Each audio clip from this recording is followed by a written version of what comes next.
이제 공수처가 만약에 실제로 설치가 된다면 그 권한은 어디까지 줘야 될 것인지 이제 이것이 문제가 될 것입니다. 이번에 두 번째 쟁점으로는 공수처와 관련된 권한 문제를 살펴보도록 하겠습니다. 공수처 설치의 필요성이 제기된 이후에 2017년 9월이죠. 작년 9월에 법무검찰개혁위원회 권고안이 나왔습니다. 권고안이 이때 나왔을 때 슈퍼 사정기관이 될 것이다라는 예측이 많았는데요. 뭐 엄청난 권한을 가졌기 때문이겠죠, 아무래도.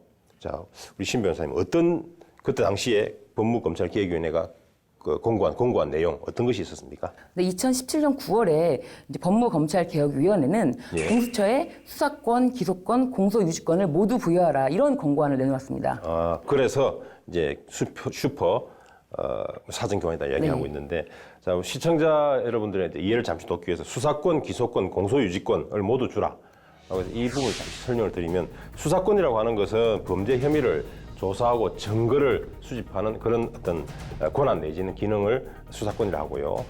그다음 기소권은 수사를 종결하고 그 이후에 형사 재판에 붙여서 법원의 처벌을 구하는 그런 작용, 그런 권한을 기소권이라고 합니다. 그리고 공소유지권은 재판에서 유죄 판결을 받기 위해서 범죄 사실을 주장하고 입증하는 어떤 그런 활동, 그런 작용을 공소유지권이라고 합니다. 한마디로 이제 어떤 사건 발생했을 때 그 입건해가지고 수사하고 재판하고 모든 하여튼 끝날 때까지 처음부터 끝까지 모든 전 과정에 대해서 이제 권한을 준다라는 의미입니다. 그러다 보니까 이제 막강한 어떤 슈퍼 사정기관이다라는 말이 나온 것 같습니다.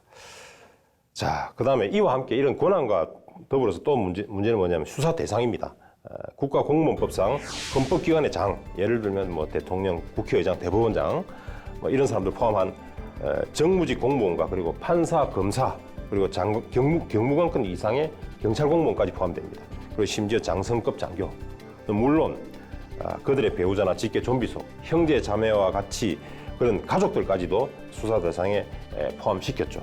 그러다 보니까 수사 대상에도 굉장히 막강했다. 수사 대상을 놓고 보더라도 막강한 권한을 부여했다라고 그렇게 저도 이제 기억이 되는데 뭐 어떻습니까, 예, 맞습니다. 그 수사 대상 범죄에 대해서도 굉장히 이게 망라적이었는데요.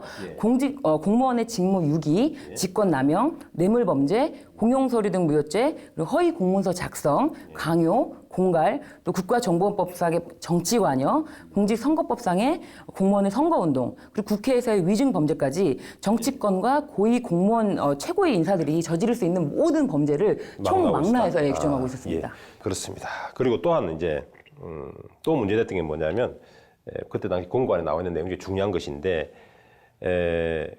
그동안에 이제 검찰과 경찰이 이제 예컨대 이제 고위공직자 비리를 이제 조사하거나 수사를 할 수 있었는데 이게 이제 겹칠 수가 있는 것이거든요. 그런데 다른 기관, 다른 예컨대 사정기관들, 경찰이나 검찰에서 수사하고 있다 하더라도 이 공수처가 만약에 수사를 하게 된다면 이제 공수처의 우선 수사권을 부여한다라는 내용도 사실은 있었지 않습니까? 네. 그래서 이것까지 포함해서 굉장히 이제 당시에 우리 작년 9월 달에 법무검찰위원회에서 권고안을 내놓은 공수처의 어떤 권한은 굉장히 막강했었습니다. 이러한 권고안에 대해서 법무부는 그 한 달 뒤죠. 2017년 10월 달에 공수처 설치안을 발표를 했습니다. 근데 보니까 그 내용이 굉장히 축소됐다. 네. 그래서 이제 굉장히 여론의 비판을 많이 받았던 것 같습니다.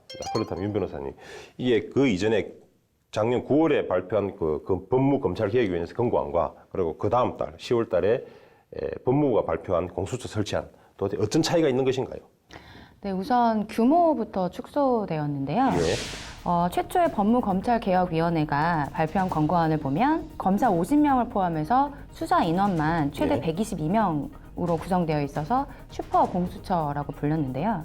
이번에 법무부 안에서는 그 인원을 처장, 차장 각 1명, 검사 25명, 수사관 30명, 일반 직원 20명을 포함해서 최대 77명으로 구성했습니다. 그리고 그 수사 대상에도 변화를 주었는데요.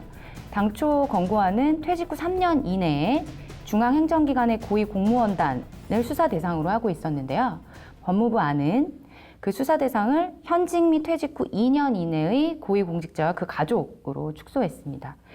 그리고 그 수사 대상 범죄도 고위공직자 및 그 가족이 고위공직자의 재직 중에 범한 특정 범죄 및 관련 범죄로 하고, 특히 가족의 경우에는 공직자 본인의 직무 관련성이 있는 범죄로 한정해서 기존의 법무검찰개혁위원회 안보다는 권한이 확실히 축소되었다고 볼 수 있겠습니다.